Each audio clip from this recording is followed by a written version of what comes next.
ਗੁਰਬਾਣੀ ਪੜ੍ਹਦੇ ਹਾਂ, ਪੜ੍ਹਨੀ ਚਾਹੀਦੀ ਹੈ, ਸ਼ਾਸਤਰ ਪੜ੍ਹਨੇ ਚਾਹੀਦੇ ਹਨ, ਕਿਉਂਕਿ ਗੁਰਬਾਣੀ ਦੇ ਅੰਦਰ ਵੀ ਆਉਂਦਾ ਹੈ ਕਿ ਜੋ ਪਾਠ ਕਰਨਾ ਇੱਕ ਗੁਰਸਿੱਖ ਦਾ ਫਰਜ਼ ਹੈ, ਲੇਕਿਨ ਉਹਦੇ ਉੱਪਰ ਅਮਲ ਕਰਨਾ ਵੀ ਗੁਰਸਿੱਖ ਦਾ ਫਰਜ਼ ਹੈ। ਗੁਰੂ ਸਾਹਿਬ ਕਹਿੰਦੇ ਨੇ, ਆਵੋ ਸਿੱਖ ਸਤਿਗੁਰ ਕੇ ਪਿਆਰਿਓ, ਗਾਵੋ ਸੱਚੀ ਬਾਣੀ, ਬਾਣੀ ਤਾਂ ਗਾਵੋ ਗੁਰੂ ਕੇਰੀ ਬਾਣੀਆਂ ਸਰਬਾਣੀ, ਜਿਨ ਕੋ ਨਦਰ ਕਰਮ ਹੋਵੇ ਹਿਰਦੇ ਤਿਨਾ ਸਮਾਣੀ, ਪੀਵੋ ਅੰਮ੍ਰਿਤ ਸਦਾ ਰਹੋ ਆਰੰਗ, ਜਪਿਓ ਸਾਰੰਗ ਪਾਣੀ, ਕਹੇ ਨਾਨਕ ਸਿੱਖ ਸਤਿਗੁਰ ਕੇ ਪਿਆਰਿਓ, ਗਾਵੋ ਸੱਚੀ ਬਾਣੀ। ਕਹਿੰਦੇ ਕਿ ਬਾਣੀ ਨੂੰ ਪੜੋ, ਸੁਣੋ ਔਰ ਗਾਓ। ਇਸ ਲਈ ਉਹਦੇ ਉੱਪਰ ਅਮਲ ਵੀ ਕਰੋ, ਕਿਉਂਕਿ ਅਮਲ ਤੋਂ ਬਿਨਾ ਆਪ ਨੂੰ ਜ਼ਿੰਦਗੀ ਦਾ ਜੋ ਸਹੀ ਦੇ ਮਾਰਗ ਪ੍ਰਾਪਤ ਨਹੀਂ ਹੋ ਸਕਦਾ, ਉਸ ਪਰਮਾਤਮਾ ਦੀ ਬੰਦਗੀ ਦਾ ਜੋ ਮਾਰਗ ਪ੍ਰਾਪਤ ਨਹੀਂ ਹੋ ਸਕਦਾ। ਇਸ ਲਈ ਬਾਣੀ ਪੜਨ ਤੋਂ ਬਾਅਦ, ਸੁਣਨ ਤੋਂ ਬਾਅਦ, ਗਾਉਣ ਤੋਂ ਬਾਅਦ ਉਸ ਦੇ ਉੱਪਰ ਅਮਲ ਕਰਨਾ ਵੀ ਜ਼ਰੂਰੀ ਹੈ। ਗੁਰੂ ਸਾਹਿਬਾਨ ਨੇ ਇੱਕ ਹੋਰ ਜਗ੍ਹਾ ਵੀ ਲਿਖਿਆ, ਗੁਰਬਾਣੀ ਭਗਤ ਭੰਡਾਰ ਲਾਲ, ਸੁਨਤ ਗਾਵਤ ਕਮਾਵਤ ਨਿਹਾਲ। ਕਹਿੰਦੇ ਕਿ ਪਵਿੱਤਰ ਗੁਰਬਾਣੀ ਭਗਤੀ ਦਾ ਭੰਡਾਰ ਹੈ, ਇਸ ਦੇ ਵਿੱਚ ਬਹੁਤ ਐਸਾ ਹੀਰੇ ਪਦਾਰਥ ਹਨ, ਲੇਕਿਨ ਸੁਨਤ ਗਾਵਤ ਕਮਾਵਤ ਨਿਹਾਲ, ਜਦ ਤੱਕ ਅਸੀਂ ਕਮਾਉਂਦੇ ਨਹੀਂ ਔਰ ਉਦੋਂ ਤੱਕ ਜੀਵਨ ਦਾ ਜਿਹੜਾ ਸਹੀ ਉਦੇਸ਼ ਔਰ ਜੀਵਨ ਦਾ ਸੁੱਖ ਪ੍ਰਾਪਤ ਨਹੀਂ ਹੋ ਸਕਦਾ। ਇਸ ਲਈ ਕਹਿੰਦੇ ਨੇ ਕਿ ਐਸੇ ਸੰਤ ਮਹਾਪੁਰਸ਼ ਦੀ ਸ਼ਰਨ ਜਾਣਾ ਪਵੇਗਾ, ਕਿਉਂਕਿ ਮਹਾਪੁਰਸ਼ ਕਹਿੰਦੇ ਨੇ ਸ਼ਰਨ ਸੰਤ ਤੋਂ ਬਿਨਾ ਆਪ ਨੂੰ ਮਾਰਗ ਦੀ ਪ੍ਰਾਪਤੀ ਨਹੀਂ ਹੋ ਸਕਦੀ।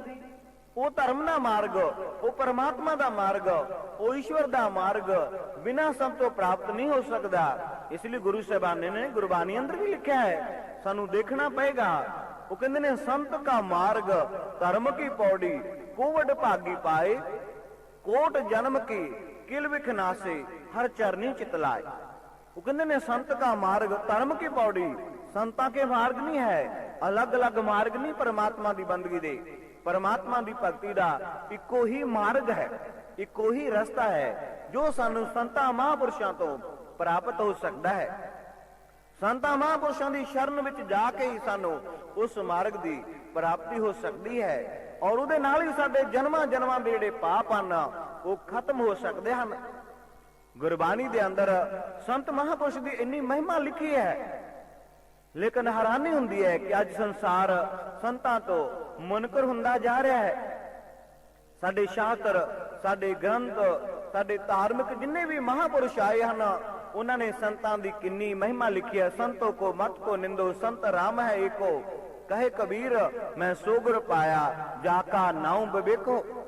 संतां महापुरुषां ने आके हमेशा ही सच का उपदेश किया, उन्होंने जीवां ते परोपकार किया, लेकिन अफसोस हुंदा है कि कुछ अज्ञानी लोग उन्होंने समझ नहीं पाए।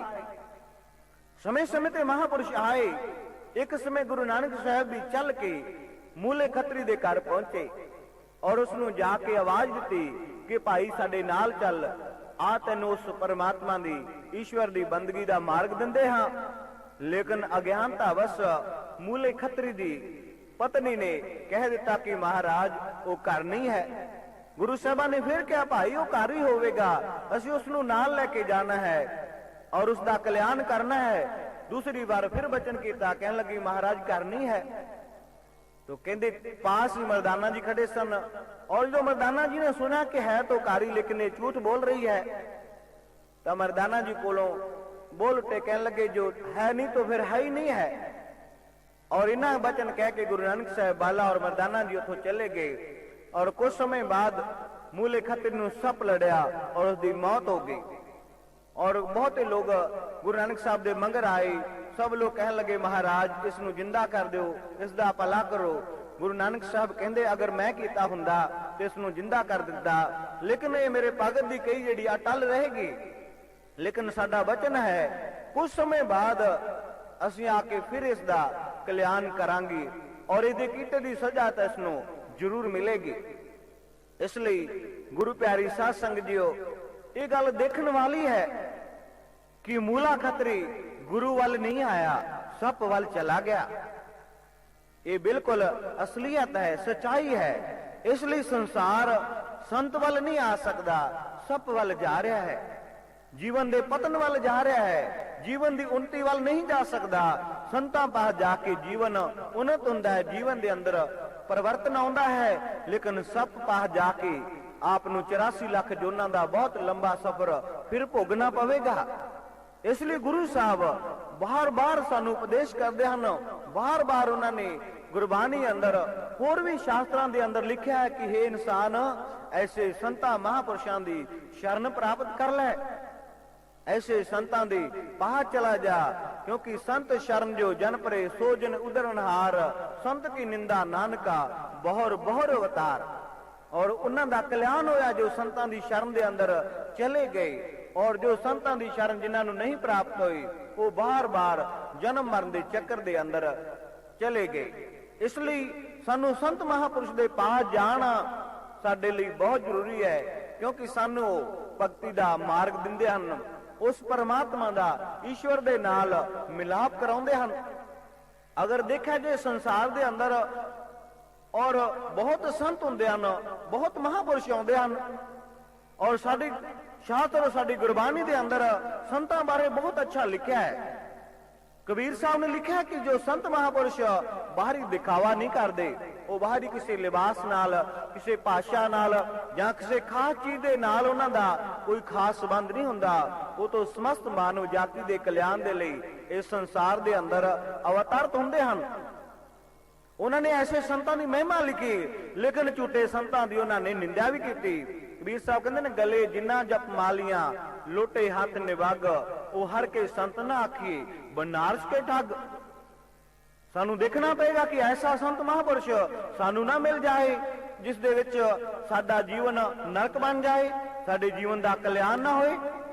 लेकिन वो संत बारे भी लिखते हन कि संत दी शरण दे नाल आप नू परमात्मा दे दर्शन भी हो सकते हैं। असी जदों संत महापुरुष दे पास जाना ना, तो एक चीज का ख्याल रखना कि साध दी शरण दे अंदर जाके, संत महापुरुष दे पास जाके वो सानू ज्ञान दी प्राप्ति होएगी। गुरु साहब सुखमनी साहब अंदर लिखते हैं, साध के संग प्रगटे सु ज्ञान। साध दा संग करके साडे अंदर ज्ञान प्रगट होएगा। वो परमात्मा ईश्वर जिसदा असी ध्यान करना है, संत उसदे दर्शन कराएगा।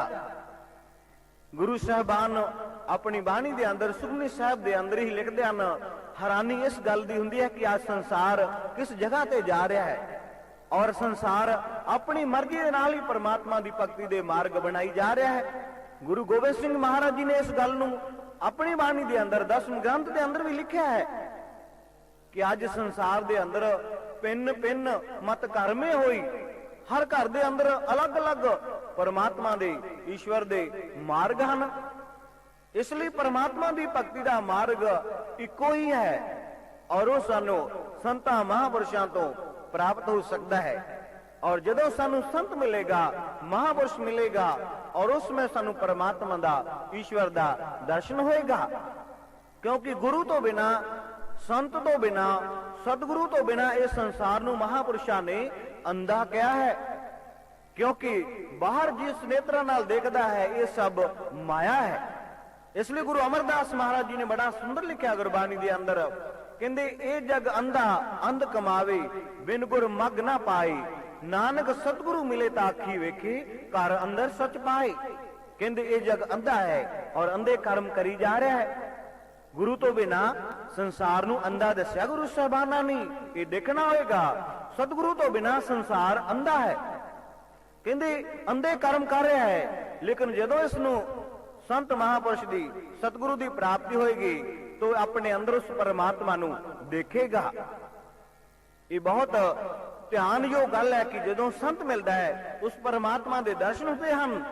गुरबाणी अंदर होर ही लिखा, गुरु साहब कहते हैं, हर एक से दी मैं टेक है, जो सबना सिर समरत, सतगुर संत मिलाया तर के मस्तक हाथ। कि जदों संत महापुरुष मिलेगा उदा आसरा लेना है, और वो मस्तक ते हाथ रख के साडे शरीर दे अंदर वो परमात्मा दा ज्ञान कराएगा, वो दीख्या देगा, 10वां द्वार खोलेगा, और जिस ज्योति बारे असी रोज पढ़ते हाँ उसके दर्शन कराएगा। साडे मस्तक दे अंदर 3 नाड़ियां हन, इड़ा, पिंगला और सुखमना। सुखमना नाड़ी जो बंद है, इड़ा और पिंगला खब्बी और सज्जी नासिका चल रही हैं। और गुरु साहब कहते नहीं कि संत महापुरुष जदों मस्तक ते हथ रखेगा और उसे समय दे अंदर ही ये 10वां द्वार खोल के उस परमात्मा दा ज्योति स्वरूप दा दर्शन कराएगा। क्योंकि साडे अंदर पूर्ण ज्ञान है, क्योंकि परमात्मा ईश्वर शरीर दे अंदर है, बाहर दा मार्ग नहीं। इसलिए गुरु साहब ने लिखा, गुरमुख होवे सो काया खोजे होर सब परम भुलाए। गुरमुख होवेगा अपनी काया खोजेगा, क्योंकि काया दे अंदर ही परमात्मा ईश्वर शरीर दे अंदर है। इसलिए वो कहते ने बाहर जान की लोड़ नहीं। इसलिए जदों संत महापुरुष ऐसा गुरु मिलता है और वो सानू साडे शरीर दे अंदर लैके जाता है और साडे शरीर दे अंदर ही सब कुछ वसदा। उस कहते ने इस काया अंदर सब कुछ वसे, खंड मंडल पताला, इस काया अंदर जग जीवन दाता वसे, जो सबना करे प्रतिपाला। इसलिए उस जग जीवन दाता दे दर्शन कराउंदा है सतगुरु पूर्ण संत महापुरुष। गुरबाणी अंदर बिंदे संत संग अंतर प्रभ डीटा, नाम प्रभु का लागा मीठा, सगल समगरी एक सकट माए, अनक रंग नाना दिष्टाए, नौनित अमृत प्रभ का नाम, देही में इसका विश्राम। कहते कि जो संत महापुरुष का संग किया उस समय इंसान के अंदर ज्ञान प्रगट होया, पूर्ण ब्रह्म ज्ञान। क्योंकि जदों तक ब्रह्म ज्ञान की प्राप्ति नहीं है तो मन वस विच नहीं आ सकता। इसलिए कहते ने मन वस आवे नानका, जो पूर्ण कृपा होए। पूर्ण कृपा तो की मतलब कि पूर्ण कृपा दे अंदर ज्ञान आ जाता है, आत्मिक ज्ञान, जिस दे अंदर वो परमात्मा ज्योत स्वरूप, वो आनंद बाणी, नाम और अमृत। जदों संत महापुरुष मिलते हैं वो दीख्या दिंदे हैं, वो केवल कथा कहानियां बाहर मुखी ज्यादा प्रचार नहीं करते। इसलिए उन्होंने लिखा, दीख्या ले गुर सिख सदाया, या कहते ने पूरे गुर की पूरी दीख्या, कि पूरे गुरु दी पूरी दीख्या है। पूरी दीख्या का मतलब कि वो जदों मिलेगा और उसमें इंसान दे अंदर वो परमात्मा का दर्शन होएगा, ज्योति स्वरूप परमात्मा का, और फिर इंसान ध्यान करेगा। क्योंकि महापुरुष कहते ने बिन पेखे कहो कैसा ध्यान, बिन गुर दीख्या कैसा ज्ञान। परमात्मा दी ईश्वर दी भक्ति देखे तो बिना नहीं हो सकती, देखे तो बिना परमात्मा दे नाल प्रेम ही नहीं हो सकता। महापुरुष कहते ने कि जदों आप ऐसे संत महापुरुष की शरणागत जाओगे तो आपनू पूर्ण ज्ञान मिलेगा, उहदे नाल आप दा मन वस विच आएगा। जदों आप ऐसे पूर्ण संत महापुरुष के पास जाओगे और उसमें आपनू आत्म ज्ञान प्राप्त होएगा, और उस आत्म ज्ञान के अंदर प्रकाश, आनंद बाणी, नाम और अमृत साडे शास्त्रां दे अंदर आउंदा है। और जगह जगह ते लिखा है कि उस परमात्मा ईश्वर दे दर्शन तो बिना उसका ध्यान नहीं हो सकता, उसकी भक्ति नहीं हो सकती। आम लोग कहते हैं कि परमात्मा का दर्शन नहीं हो सकता, परमात्मा नू देखा नहीं जा सकता। लेकिन साडे शास्त्र, साडे ग्रंथ और साडे महापुरुष इस गल की पुष्टि करते हैं। उन्होंने अपनी बाणी के अंदर लिखा, गुरु नानक साहब कहते हैं कि बहुत लोग कहते हैं ऊंचा ऊंचा आखिए कहो ना देखा जाए। आम लोग कहते हैं देखा नहीं जा सकता परमात्मा नू, लेकिन महापुरुष कहते उसनू देखा जा सकता है। परमात्मा ज्योत स्वरूप है, प्रकाश रूप है। असीं रोज शास्त्रां अंदर पढ़ते हैं, ज्योति हूं प्रभ जापदा, बिन सतगुर बूझ ना पाई। ਜਾਂ ਕਹਿੰਦੇ ਨੇ ਕਿ ਜੋਤ ਸਰੂਪ ਸਦਾ ਸੁਖ ਦਾਤਾ, ਦਰ ਸੱਚੇ ਸੁਭਾ ਪਾਇੰਦਾ। ਹੋਰ ਵੀ ਜਗ੍ਹਾ ਜਗ੍ਹਾ ਤੇ ਲਿਖਿਆ, ਗੁਰੂ ਸਾਹਿਬ ਕਹਿੰਦੇ ਨੇ ਅਚਲ ਮੂਰਤ ਅਨੁਪਾਵ ਪ੍ਰਕਾਸ਼ ਅਮਿਤੋਜ ਕਹੀਜੇ। क्यों परमात्मा ईश्वर ज्योत स्वरूप प्रकाश रूप है, जो कण कण दे अंदर विराजमान है। असी रोज पढ़ते हाँ, घट घट में हर जू बसे, संतन कहो पुकार। संता महापुरुषों ने कहा, असी कह रहे हाँ, असी देखा नहीं है। इसलिए महापुरुष कहते ने, गुरु साहब कहते ने, जह देखा ता एक है, सतगुरु दिया दिखाई, ज्योत निरंजन जानिए नानक सह समाई। कि जदों ऐसा सतगुरु मिलिया, ऐसा महापुरुष मिलिया, उसने परमात्मा दे वो दर्शन करवा भी दिते। परमात्मा का दर्शन हो गया। परमात्मा के दर्शन के अंदर साडे शास्त्र कहते हैं कि इंसान नूं चार चीज़ों का ज्ञान हुंदा है, चार वस्तुओं का, चार पदार्थों का प्रैक्टिकली अनुभव हुंदा है। गुरु की शरणागत जान तो पहला देखना जरूरी है कि जो शास्त्र कहते हैं गुरु उस ज्ञान नूं प्रगट कर दे। इसलिए ਜੋ ਸਾਡੇ ਸ਼ਾਸਤਰ ਸਾਡੀ ਗਵਾਹੀ ਕਰਦੇ ਹਨ। ਗੁਰਬਾਣੀ ਅੰਦਰ ਆਉਂਦਾ ਹੈ ਕਿ ਪੋਥੀ ਪਰਮੇਸ਼ਰ ਕਾ ਥਾਨ, ਸਾਧ ਸੰਗ ਗੁਣ ਗੋਬਿੰਦ ਗਾਵੇ, ਪੂਰਨ ਬ੍ਰਹਮ ਗਿਆਨ। ਗੁਰਬਾਣੀ ਸਾਨੂੰ ਸੰਦੇਸ਼ ਦੇ ਰਹੀ ਹੈ, ਦੱਸ ਰਹੀ ਹੈ, ਮਹਾਂਪੁਰਸ਼ ਦੱਸ ਰਹੇ ਹਨ ਕਿ ਪਰਮਾਤਮਾ ਨੂੰ ਮਿਲਣ ਦਾ ਮਾਰਗ ਦੱਸ ਰਹੀ ਹੈ। ਥਾਨ ਦਾ ਮਤਲਬ ਹੁੰਦਾ ਰਸਤਾ, ਔਰ ਕਹਿੰਦੇ ਕਦੋਂ ਮਿਲੇਗਾ? ਜਦੋਂ ਆਪ ਨੂੰ ਪੂਰਨ ਬ੍ਰਹਮ ਗਿਆਨ ਮਿਲੇਗਾ, ਕਿਉਂਕਿ ਪੂਰਨ ਬ੍ਰਹਮ ਗਿਆਨ ਦੇ ਦੁਆਰਾ ਹੀ ਮਨ ਵਸ ਵਿੱਚ ਆ ਸਕਦਾ ਹੈ। ਗੁਰੂ ਅਮਰਦਾਸ ਜੀ ਕਹਿੰਦੇ ਨੇ ਕਿ ਆਤਮਿਕ ਗਿਆਨ ਤੋਂ ਬਿਨਾ ਮਨ ਜਿਹੜਾ ਹੈ ਉਹ ਵਸ ਵਿੱਚ ਨਹੀਂ ਆਏਗਾ, ਮਨ ਕੰਟਰੋਲ ਦੇ ਅੰਦਰ ਨਹੀਂ ਆਏਗਾ। ਆਪ ਪੜ੍ਹ ਰਹੇ ਹੁੰਦੇ ਹੋ, ਲੇਕਿਨ ਮਨ ਕਰਕੇ ਨਹੀਂ ਪੜ੍ਹਦੇ। ਮਨ ਬਾਹਰੋਂ ਤਾਂ ਤੋੜ ਲਿਆ, ਲੇਕਿਨ ਅੰਦਰ ਨਹੀਂ ਲੱਗਿਆ। ਅੰਦਰ ਕਿਵੇਂ ਲੱਗੇਗਾ? ਅੰਦਰ ਕੁਝ ਪ੍ਰਗਟ ਨਹੀਂ ਹੈ। ਇਸ ਲਈ ਮਹਾਂਪੁਰਸ਼ ਕਹਿੰਦੇ ਨੇ ਕਿ ਅੰਦਰ ਪ੍ਰਗਟ ਹੋਏਗਾ, ਐਸਾ ਮਹਾਂਪੁਰਸ਼ ਮਿਲੇਗਾ, ਐਸਾ ਸੰਤ ਮਿਲੇਗਾ ਜੋ ਸਾਨੂੰ ਸਾਡੇ ਸਰੀਰ ਦੇ ਅੰਦਰ ਉਸ ਮਾਰਗ ਨੂੰ ਪ੍ਰਗਟ ਕਰੇਗਾ। ਗੁਰੂ ਸਾਹਿਬ ਕਹਿੰਦੇ ਨੇ, ਕਹੋ ਨਾਨਕ ਮੈਂ ਸੋ ਗੁਰੂ ਪਾਇਆ, ਪਾਰ ਬ੍ਰਹਮ ਪੂਰਨ ਦਿਖਾਇਆ। ਕਹਿੰਦੇ ਕਿ ਮੈਂ ਐਸਾ ਗੁਰੂ ਪਾਇਆ, ਐਸਾ ਮਹਾਂਪੁਰਸ਼ ਪਾਇਆ ਜਿਸ ਨੇ ਮੈਨੂੰ ਮੇਰੇ ਸਰੀਰ ਦੇ ਅੰਦਰ ਉਹ ਮਾਰਗ ਪ੍ਰਗਟ ਕਰ ਦਿੱਤਾ। ਸਤਿਗੁਰ ਕੇ ਹੋਂ ਸਦਬਲ ਜਾਇਆ, ਪ੍ਰਗਟ ਮਾਰਗ ਜਿਨ ਕਰ ਦਿਖਲਾਇਆ। ਅੰਧ ਵਿਸ਼ਵਾਸ ਨੂੰ ਕੋਈ ਜਗ੍ਹਾ ਨਹੀਂ ਤੀ ਗੁਰਬਾਣੀ ਦੇ ਅੰਦਰ। ਅੰਧ ਵਿਸ਼ਵਾਸ ਨੂੰ ਗੁਰਬਾਣੀ ਨਹੀਂ ਮੰਨਦੀ। ਗੁਰਬਾਣੀ ਦੇ ਅੰਦਰ ਕਹਿ ਰਹੇ ਹਨ ਗੁਰੂ ਸਾਹਿਬਾਨ ਕਿ ਮੈਨੂੰ ਐਸਾ ਸਤਿਗੁਰੂ ਮਿਲਿਆ, ਐਸਾ ਮਹਾਂਪੁਰਸ਼ ਮਿਲਿਆ ਜਿਸ ਨੇ ਮੇਰੇ ਅੰਦਰ ਉਹ ਮਾਰਗ ਪ੍ਰਗਟ ਕਰ ਦਿੱਤਾ, ਮੈਨੂੰ ਜਨਾ ਦਿੱਤਾ। ਮੇਰਾ ਦਸਮ ਦੁਆਰ ਖੋਲ ਕੇ ਮੈਨੂੰ ਅੰਦਰ ਹੀ ਦਰਸ਼ਨ ਕਰਾ ਦਿੱਤੇ ਪਰਮਾਤਮਾ ਦੇ, ਈਸ਼ਵਰ ਦੇ, ਉਹ ਜੋਤੀ ਸਰੂਪ ਪਰਮਾਤਮਾ ਦਾ ਦਰਸ਼ਨ ਹੋ ਗਿਆ। ਅਸੀਂ ਰੋਜ਼ ਪੜ੍ਹਦੇ ਹਾਂ, ਸਾਹਮਣੇ ਜੋਤ ਜੋਤ ਹੈ ਸੋਈ, ਤੇਦੇ ਚਾਨਣ ਸਾਹਮਣੇ ਚਾਨਣ ਹੋਈ, ਗੁਰ ਸਾਖੀ ਜੋਤ ਪ੍ਰਗਟ ਹੋਈ। ਗੁਰੂ ਉਸ ਜੋਤ ਨੂੰ ਪ੍ਰਗਟ ਕਰਦਾ ਹੈ। ਜੋ ਗਿਆਨ ਹੈ ਉਹ ਸਾਡੇ ਅੰਦਰ ਹੈ। ਗਿਆਨ ਕਰਮ ਇੰਦਰੀਆ ਔਰ ਗਿਆਨ ਇੰਦਰੀਆਂ ਤੋਂ ਬਿਲਕੁਲ ਅਲੱਗ ਹੈ, ਉਸ ਤੋਂ ਬਹੁਤ ਦੂਰ ਹੈ। ਇਸ ਨੂੰ ਐਸਾ ਮਹਾਂਪੁਰਸ਼ ਜੋ ਅਗੋਚਰ ਹੈ, ਜੋ ਪੂਰਨ ਹੈ, ਔਰ ਉਹੀ ਸਾਨੂੰ ਉਸ ਗਿਆਨ ਨੂੰ ਕਰਵਾ ਸਕਦਾ ਹੈ। ਇਸ ਲਈ ਗੁਰੂ ਸਾਹਿਬ ਕਹਿੰਦੇ ਨੇ, ਗੁਰੂ ਗੋਬਿੰਦ ਸਿੰਘ ਜੀ ਮਹਾਰਾਜ ਜੀ ਕਹਿੰਦੇ ਨੇ, ਅਦਿਸ਼ਟ ਅੰਤਰ ਧਿਆਨ ਹੈ, ਸदैव ਸਰਬਮਾਨ ਹੈ, ਕਿਰਪਾਲ ਕਾਲਹੀਨ ਹੈ, ਸदैव ਸਾਧ ਅਧੀਨ ਹੈ। ਗਿਆਨ ਅੰਦਰ ਹੈ। ਔਰ ਜਦੋਂ ਮਹਾਂਪੁਰਸ਼ ਮਿਲਦੇ ਹਨ ਉਸ ਵਿੱਚ ਸਾਡੇ ਸਰੀਰ ਦੇ ਅੰਦਰ ਦਸਵਾਂ ਦਰ ਖੋਲ ਕੇ ਉਹ ਜੋਤੀ ਨੂੰ ਪ੍ਰਗਟ ਕਰਦੇ ਹਨ, ਇਨ੍ਹਾਂ ਅੱਖਾਂ ਤੋਂ ਬਿਨਾਂ। ਕਿਉਂਕਿ ਗੁਰੂ ਅੰਗਦ ਦੇਵ ਜੀ ਮਹਾਰਾਜ ਕਹਿੰਦੇ ਨੇ ਕਿ ਉਹ ਗਿਆਨ ਇਨ੍ਹਾਂ ਅੱਖਾਂ ਤੋਂ, ਇਨ੍ਹਾਂ ਕੰਨਾਂ ਤੋਂ ਬਿਨਾਂ, ਇਨ੍ਹਾਂ ਅੱਖਾਂ ਤੋਂ ਬਿਨਾਂ, ਇਸ ਜੀਭਾ ਤੋਂ ਬਿਨਾਂ ਉਹ ਪਰਮਾਤਮਾ ਦਾ ਜੋ ਅਗੋਚਰ ਗਿਆਨ ਆਪ ਦੇ ਅੰਦਰ ਸਤਿਗੁਰੂ ਪ੍ਰਗਟ ਕਰੇਗਾ।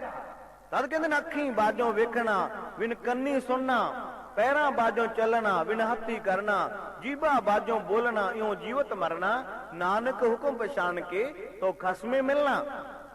ਜਦੋਂ ਸਤਿਗੁਰੂ ਮਿਲੇਗਾ, ਸੰਤ ਮਿਲੇਗਾ, ਸਾਡੇ ਮਸਤਕ ਤੇ ਹੱਥ ਰੱਖ ਕੇ ਦਸਵਾਂ ਦਵਾਰ ਖੋਲ ਕੇ, ਇਨ ਅੱਖਾਂ ਤੋਂ ਬਿਨਾਂ ਅੰਦਰਲੀ ਅੱਖ ਖੋਲੇਗਾ, ਦਸਵਾਂ ਦਵਾਰ ਖੋਲ ਕੇ ਉਸ ਪ੍ਰਕਾਸ਼ ਨੂੰ ਪ੍ਰਗਟ ਕਰੇਗਾ। ਇਹ ਸੰਤ ਮਹਾਂਪੁਰਸ਼ ਦੀ ਪਹਿਲੀ ਨਿਸ਼ਾਨੀ ਹੈ, ਸਭ ਤੋਂ ਪਹਿਲੀ ਨਿਸ਼ਾਨੀ। ਉਸ ਕਹਿੰਦੇ ਨੇ, ਘਰ ਮੇ ਘਰ ਦਿਖਾਈ ਦੀ, ਸੋ ਸਤਿਗੁਰ ਪੁਰਖ ਸਜਾਨ। ਜਦੋਂ ਇਨਸਾਨ ਦੇ ਅੰਦਰ ਉਹ ਜੋਤੀ ਪ੍ਰਗਟ ਹੋ ਗਈ, ਔਰ ਉਸ ਤੋਂ ਬਾਅਦ ਮਹਾਂਪੁਰਸ਼ ਕਹਿੰਦੇ ਨੇ, ਇਹਦੇ ਅੰਦਰ ਐਸੀ ਇੱਕ ਆਵਾਜ਼ ਹੈ, 5 ਸ਼ਬਦ ਹਨ, ਘੰਟੇ, ਸ਼ੰਖ, ਨਗਾਰੇ, ਬੀਨਾ, ਬੰਸਰੀ। ਉਹਨਾਂ ਨੂੰ 5 ਸ਼ਬਦਾਂ ਦਾ ਨਾਮ ਦਿੱਤਾ ਗਿਆ। ਇਸ ਲਈ ਗੁਰੂ ਸਾਹਿਬ ਨੇ ਗੁਰਬਾਣੀ ਅੰਦਰ ਵੀ ਲਿਖਿਆ ਹੈ, ਕਹਿੰਦੇ, ਮਸਤਕ ਪਦਮ ਦੁਆਲੇ ਮਨੀ, ਮਾਹਿ ਨਿਰੰਜਨ ਤ੍ਰਿਭੁਵਨ ਧਨੀ। 5 ਸ਼ਬਦ ਨਰਮਾਇਲ ਵਾਜੇ, ਢੁਲਕੇ ਚਵਰ ਸੰਖ ਕੰਨ ਗਾਜੇ। ਮਸਤਕ ਪਦਮ ਦੁਆਲੇ ਮਨੀ, ਸਾਡੇ ਮਸਤਕ ਦੇ ਅੰਦਰ ਮਨੀ ਹੈ, ਉਹ ਪ੍ਰਕਾਸ਼ ਹੈ। ਔਰ ਕਹਿੰਦੇ ਇਹਦੇ ਅੰਦਰ ਉਹ ਪਰਮਾਤਮਾ ਈਸ਼ਵਰ ਬੈਠਾ ਹੈ। ਔਰ ਜਦੋਂ ਸੰਤ ਮਹਾਂਪੁਰਸ਼ ਮਿਲੇਗਾ, ਗੁਰੂ ਮਿਲੇਗਾ, ਉਸ ਵਿੱਚ ਸਾਡੇ ਸਰੀਰ ਦੇ ਅੰਦਰ ਉਹ ਘੰਟੇ, ਸ਼ੰਖ, ਨਗਾਰੀ, ਬੀਨਾ, ਬੰਸਰੀ ਨੂੰ ਪ੍ਰਗਟ ਕਰੇਗਾ, ਜੋ ਇਨਸਾਨ ਆਪਣੇ ਅੰਦਰ ਹੀ ਸੁਣੇਗਾ। ਇਸ ਲਈ ਗੁਰੂ ਸਾਹਿਬਾਨ ਨੇ ਹੋਰ ਵੀ ਲਿਖਿਆ ਬਾਣੀ ਦੇ ਅੰਦਰ, 5 ਸ਼ਬਦ ਵਜੇ ਗੁਰਮਤੀ, ਵਡਭਾਗੀ ਅਨਹਦ ਵਜਿਆ, ਆਨੰਦ ਰੂਪ ਰਾਮ ਸਭ ਦੇਖਿਆ, ਗੁਰ ਸ਼ਬਦੀ ਗੋਬਿੰਦ ਗੱਜਿਆ। ਕਹਿੰਦੇ ਜਦੋਂ ਐਸੇ ਮਹਾਂਪੁਰਸ਼ ਸੰਤ ਮਿਲੇ ਤਾਂ ਇਨਸਾਨ ਦੇ ਅੰਦਰ ਉਹ 5 ਸ਼ਬਦਾਂ ਦੀ ਆਵਾਜ਼ ਆਈ, ਘੰਟੇ, ਸ਼ੰਖ, ਨਗਾਰੇ, ਜਿਸ ਨੂੰ ਕਹਿੰਦੇ ਨੇ ਆਨੰਦ